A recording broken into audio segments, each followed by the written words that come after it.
Hello, judges and fellow participants. My name is Dono Kanatwohon.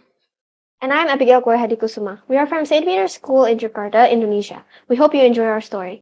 We all must know about space, right? As its name suggests, it is a very big space that surrounds the Earth. In fact, it surrounds our whole Milky Way and more galaxies than we can ever imagine. Space is very vast, and to get to explore it, we need the right tools, transportation, and technology. Many innovations have been made in the past, but some are still used to this current day, and some are used as stepping stones for later inventions. But some things might go in the way of space travel. The International Space Station, or known as the ISS, is a space station that orbits around planet Earth. It is a collaborative project involving five different countries: NASA from the United States, Roscosmos from Russia, JAXA from Japan, ESA from Europe, CSA from Canada. The ISS is mainly used for scientific research that is astrobiology, astronomy, meteorology, physics, and other fields in science. The ISS is also used to test spacecraft for recent and future missions to the Moon and Mars. The ISS is also the largest object in space, which is also the largest satellite in low Earth orbit, which means it is visible to the naked eye from Earth. It has an altitude of about 250 miles above Earth. The ISS can circle around the Earth in roughly 93 minutes, completing 15.5 every single day. The ISS is divided into two segments, which is the Russian Orbital Segment, or ROS, which is operated by Russia, and the United States Orbital Segment, or USOS, which is run by the United States as well as the other nations. The United States Orbital Segment is divided into 10 modules, meanwhile the Russian segment is divided into 6 modules.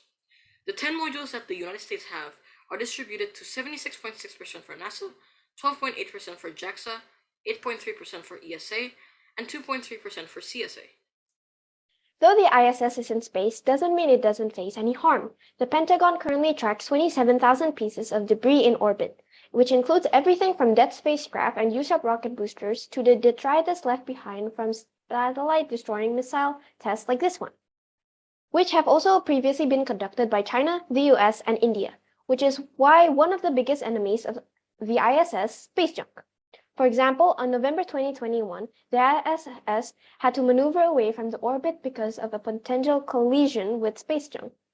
The space junk turned out to be a Chinese satellite, but thankfully it didn't harm the space station. Over the station's 23 orbital lifetime, there have been about 30 close encounters with orbital debris or space junk. 3 space near misses, the ISS the year 2020, but in May 2021, a tiny piece of space junk made a hole which is 5 millimeters in diameter to a Canadian-built robot arm in the ISS. Most of the ISS junks come from satellites. It is very dangerous for flying objects to come at a very high speed to the International Space Station. It harms all crew on board and damages the station itself. To make a solution from that problem, we can make a solution by making some sort of foundation like the WWF. We can sell merchandise and ask people to donate towards our foundation to help us fund the project. The project could be, for example, making a spacecraft that can take space junk, and from this space junk, we can make a machine that can reuse the space junk.